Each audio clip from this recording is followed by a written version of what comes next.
sermon series that is based on Kyle Idleman's book, The End of Me. Recently, I read a story about a single mom who found herself in a very tight spot. Now, not only was she just a single mom, she was a recent widow. Her husband, he had been a godly man and he was admired by everyone. But when he passed away, he not only left a loving wife and two beautiful sons, he left a mountain of debt, and he had no life insurance policy to cover the expenses. This poor woman had no way that she could work. Her sons were still very young, so she found herself a pauper overnight. To pay her expenses that she found, the only possibility available would be for her to sell her sons into slavery. She cried until she was empty of tears. The only thing she had left was desperation. This widow was at the end of herself. She decided that she would go and see the minister. Her husband had worked with this man's ministry and they were very good friends.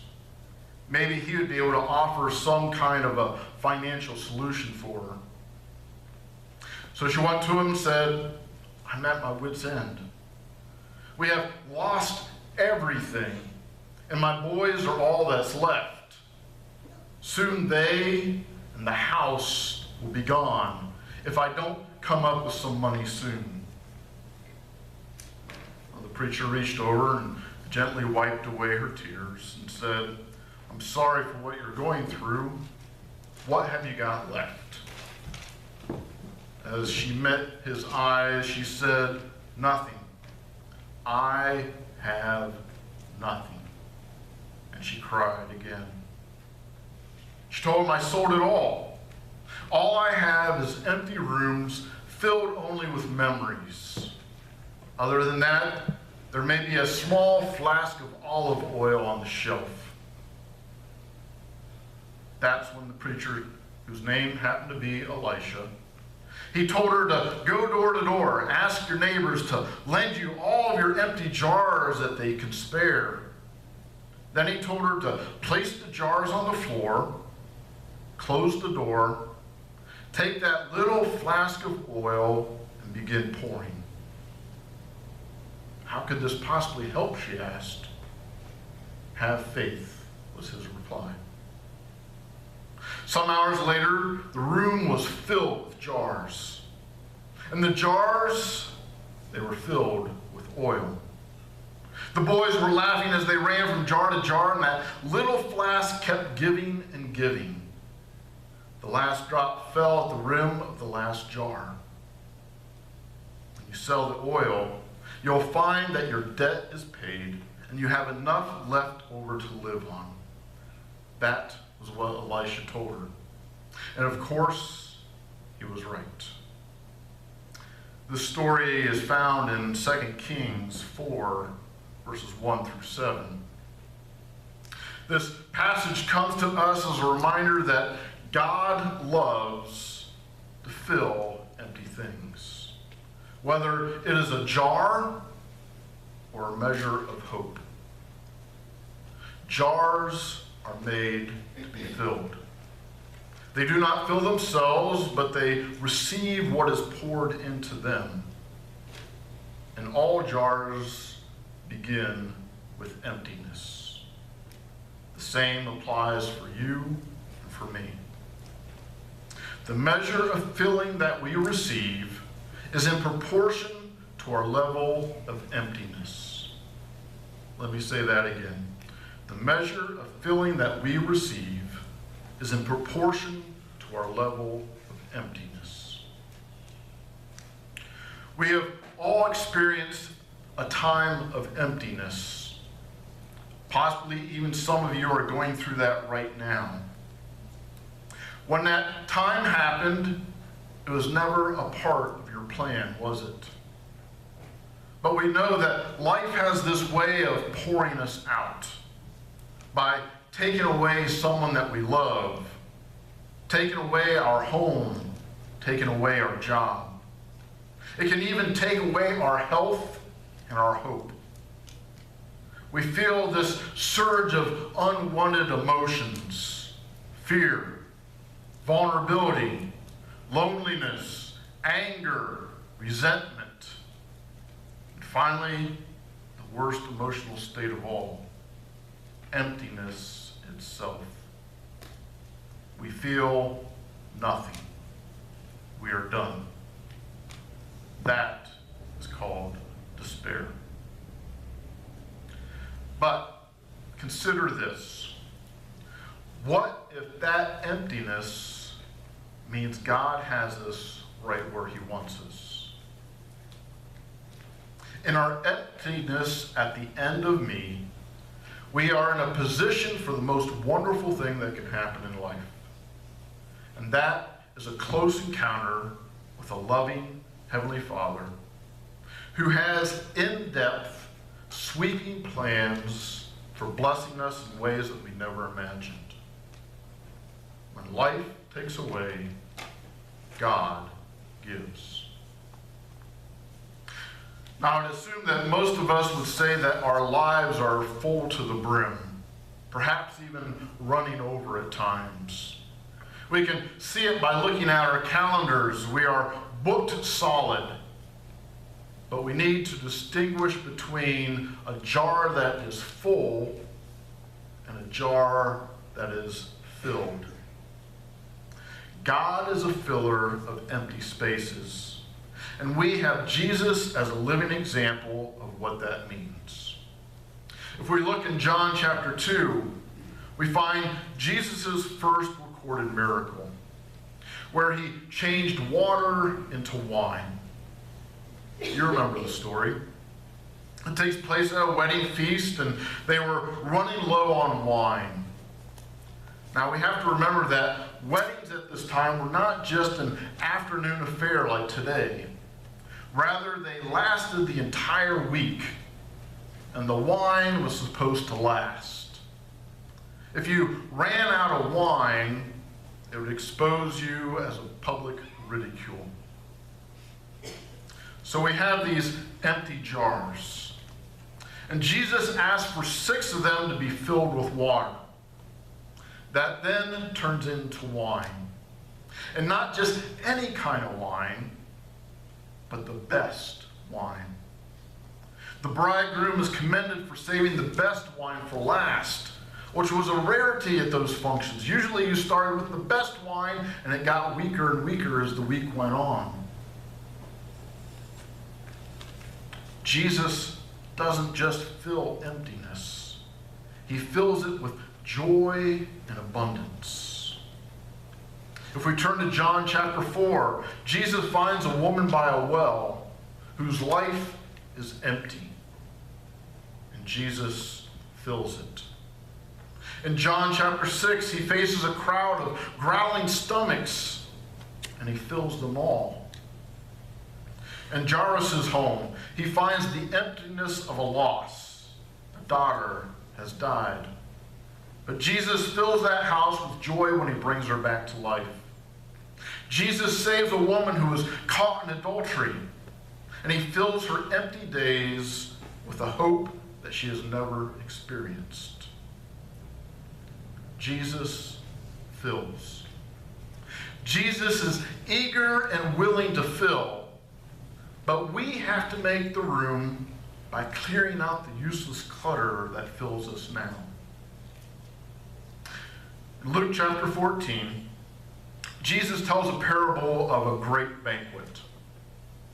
He tells about a man who sends out invitations to a feast.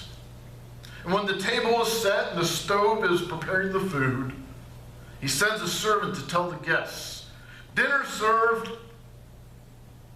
But none of those invited guests really want to go. The first one says he has a field to go and inspect. The second one just bought some new ox. And the third one he just got married. Well, the host doesn't like hearing all these excuses. He has all this delicious food, the table is set. So he sends the servant back out through town, checking the back alleys and inviting the sick, the hungry, and anyone else to come and enjoy this meal. But there's a few empty seats, so he sends the servant back out again to bring in more. Looking at this parable, God is the host of this party. And the servant who is sent out is Jesus. God sent Jesus to invite us to this great banquet that is his kingdom. So, who are we in this parable? Are you among the original invited guests who made excuses not to come?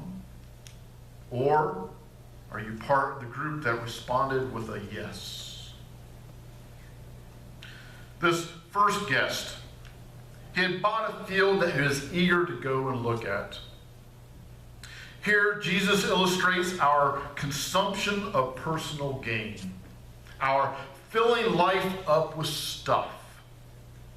TV commercials aim at selling us something based on this presumption of emptiness.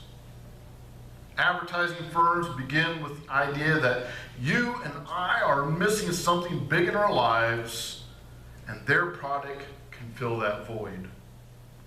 And we buy into this concept that our personal sense of fulfillment is directly related to our ever-increasing consumption of goods. Life becomes this ceaseless cycle of upgrading our inventory. So why do we still feel so empty with all this stuff? It's because we're trying to fill the cavity of our soul with things that won't fit and things that don't last. God's feast is not just another meal, but it satisfies and it fills us. The first guest's problem is that he can't stop consuming long enough to take his place at the table. And if he did, he'd probably spend the time looking at the dishes and the decorations and wondering which store they had came from. The second guest, he wants to go and check out his new oxen. Unlike the consumer, this person is concerned with work, with responsibility, with busyness. In June of 2012, the New York Times ran an article titled "The Busy Trap." This article said that busyness serves as a kind of hedge against emptiness. Obviously, your life cannot possibly be silly or trivial or meaningless if you are so busy, so completely booked, so in demand every hour of the day. We are busy because of our own ambition or drive or anxiety. Because we are addicted to busyness and we dread what we might have to face in its absence. Busyness is a hedge against emptiness. Our calendar is so jam-packed, our minds so distracted, and life so oversaturated that when the time arrives for the great banquet, we find no room for it. The greatest tragedy is that people never know what they have missed. They are moving too fast. They are busying themselves to places ever more distant from the God who loves them. Now, the third person, they declined the invitation because they just got married. How many love songs have you listened to in your life? How many movies have you seen? Nearly all of them have a simple message. The right partner will fill the emptiness. The phrase, "you complete me," is ingrained in us. We believe in happily ever after. This ideal causes many people to marry and enter into a relationship with a huge false expectation that we will be fulfilled by another human for the rest of our lives. Gary Thomas, in the book The Sacred Search, compares marriage to an hourglass. The sand is moving through this hourglass, slowly but gradually. At first, the top area is all full, and we think our spouse is perfect. I still do. As the sand drifts down, we begin to experience this feeling of discontent. We begin to wonder, what's wrong with this person, or what's wrong with me? Where is that infatuation, that head over heels feelings that we once had? Perhaps even somebody else can fill those empty spaces that we used to feel. God invites us to the feast, and we tell him, not now, I just have too many things to sort out. Stuff, activity, romance, the list could go on and on. What would be the most likely reason that you would walk away from the invitation to the feast? What takes up the space in your life that is meant for God? You remember some time ago a beer commercial that pitted people against each other by saying, "Tastes great," while the others chanted, "Less filling." Well, I think that commercial captured some truth in life. Everything in this world has to offer is less filling. And at the end of the day, none of it tastes great. But having a life in the Spirit is different. So how do we, those empty jars, place ourselves in the right position to receive that holy oil that never runs out? Well, we need to empty ourselves. We can do this by praying, "Empty me, O Lord, of all that extraneous stuff. Fill me with your Spirit." At the banquet in our parable, there is this moment of sadness. The servant reports to the master that these men are too busy, they're too full to come to the banquet. But the master, he smiles and he says, "I like filling. So fill this table. Fill it with people who have room in their schedules, who have room in their priorities, who have room in their souls. Fill it with open people. I don't care who they are or what they've done. I don't care if they have the appropriate wardrobe or sparkling dinner conversation. All I really want is emptiness." Maybe you have that emptiness to give him. Maybe you know Christ, but just not closely enough. Remember, the measure of the filling that we receive is in direct proportion to the level of our emptiness. Don't settle for a full life. Go after the filled life. Amen.